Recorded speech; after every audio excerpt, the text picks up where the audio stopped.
Carly Harvey here, mum to 3, 40 years old, and I wanted to do a video just to share with you how you can diet as a mum. Now, I know there's lots of diets out there, there's lots of ways in which you can help yourself to feel better about your body, to boost your health, and to feel absolutely amazing. The real truth behind this, though, when you're a mum, is it's so hard. It's so hard for so many different reasons.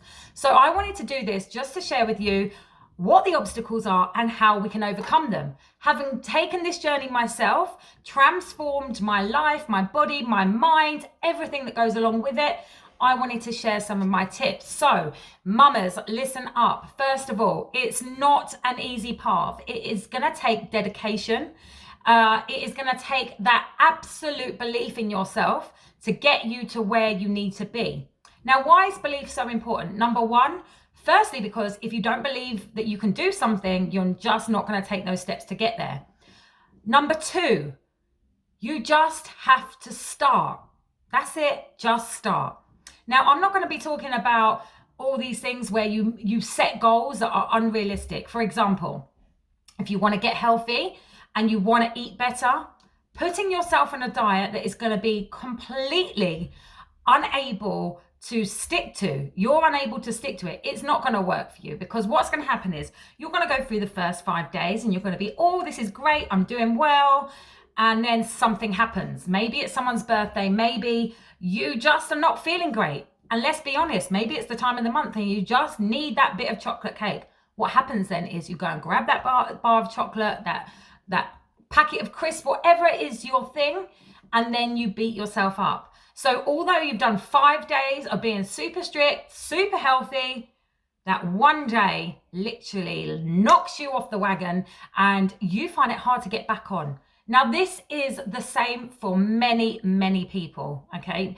And in particular, this is the same for mums, because one thing I always say is, as soon as you have a child, when you're a mum, I feel like you are handed this big suitcase of guilt that you carry around with you, and you blame everything on yourself, okay? So when it's something that is for you, of course, you're the first person to literally tear yourself down saying that you can't do it. Wrong, you can do it. It's just about changing it up and really thinking about this. So set realistic goals that you're able to achieve. And even if that's for the first week, drinking more water, going on a walk instead of taking the car, once you get that and you do that, that's when you congratulate yourself and you're going to feel so amazing. Once you feel that sense of pride in those changes you've made and it becomes part of your routine, then you can bring in another change. Okay, and that's really one of my top tips to success, because it only just takes that determination, that decision to start, but at the rate in which you can do it. Okay, so now let's talk about some of the other obstacles. When we're mums or busy people, doesn't just have to relate to mums, when you're busy and you haven't got time for yourself, guess what happens? You skip a meal. You skip a meal. So you're on this healthy journey and you know you've got to eat healthily. You know the types of foods you've got to eat. We all know what's healthy and what's not. And then what happens is, if you don't prepare, something comes up. You know, Mom, I need this, or can you just do this for me? Can you just do that? Guess what? We are put to the bottom of the pile and you will not have time to even think about it. So if you're not preparing your meals, then this is the dangerous zone. This is the zone when you're going to do that trip that you need to do because, I don't know, Billy's forgotten his PE kit or something. You've got to run it onto the school. You've got to take it in and you haven't had your lunch and it's lunchtime, and guess what? You're going to go out in the car with that PE kit and you're going to think, I'm starving. I'm so hungry. I know I've got to eat because I know how important it is to regulate my eating habits. So I'm going to stop at a petrol station or a shop on the way and I'm going to grab something. And then when you get into the shop, there is nothing healthy. There is never anything healthy.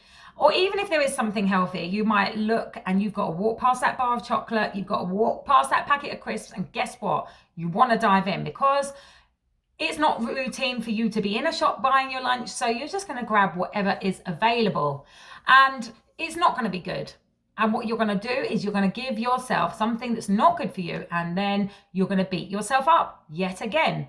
Or you're not going to beat yourself up, but you're going to have that sugar spike where you want more sugar. And then later on, when you get home, you're going to still feel hungry because it's not going to satisfy your hunger. It's going to feed that sweet tooth. It's going to make you feel nice for about 10 minutes. And then after that, it's not really going to work. So the other alternative to this, if you haven't prepared your meal, is that you could completely skip it. You may not even stop at the shop. You may just carry on driving, and then by the time you get back and it's 2 o'clock and you think, oh, I haven't eaten, I'm starving. Nothing is prepared. What do? You ransack your cupboards, you grab anything, because at this point you're so starving, you don't care what you eat. You just need to get rid of that feeling because it doesn't feel very nice. And that's when it also goes wrong. So you have to prepare as a mum. You absolutely have to prepare. And very simple is having ideas of things that you can eat. Now, check out in my next video, because I'm going to be sharing the types of foods that you can have, that you can prepare on the run, have in your bag, have in the fridge, in the cupboards, ready for these eventualities. Okay, so stay tuned and I'll be back with that. But before I go, just want to share one other tip with you, and that is this. When you're feeding your children and you're clearing up the plates, most of the time we don't even notice that we're eating the leftovers of the food. It's appetizing, something looks quite nice. And sometimes this can happen breakfast, lunch, and dinner. And I remember when my kids were little, I used to do that. Instead of scraping it into the bin, I'd just eat it. It's just easier. Get rid of it quick. Sounds nasty, but we do it and we don't realize that we're doing it. So then if you're on a healthy journey and you're trying to diet and you're trying to clean up your diet or just limit the amount of food you're eating, maybe you're overeating and you just want to control that, this is one of the things we don't even realize we're doing. We just literally just put it in our mouths, and that it doesn't count because it's not a meal, it's not written down, it wasn't even for us. So this is another one to be mindful of. Okay, right, so that's it for today. Make sure you tune in again. Remember to subscribe to the channel and you will get all my latest tips and stories on how you can become a better version of you. I'm going to be bringing fitness, I'm going to be bringing mindset, I'm going to be bringing recipes, cooking. There is everything in this channel that is going to help support you as a mum, because you know what? We deserve it and we can feel absolutely amazing. So click subscribe, and I will see you on the next video. Take care.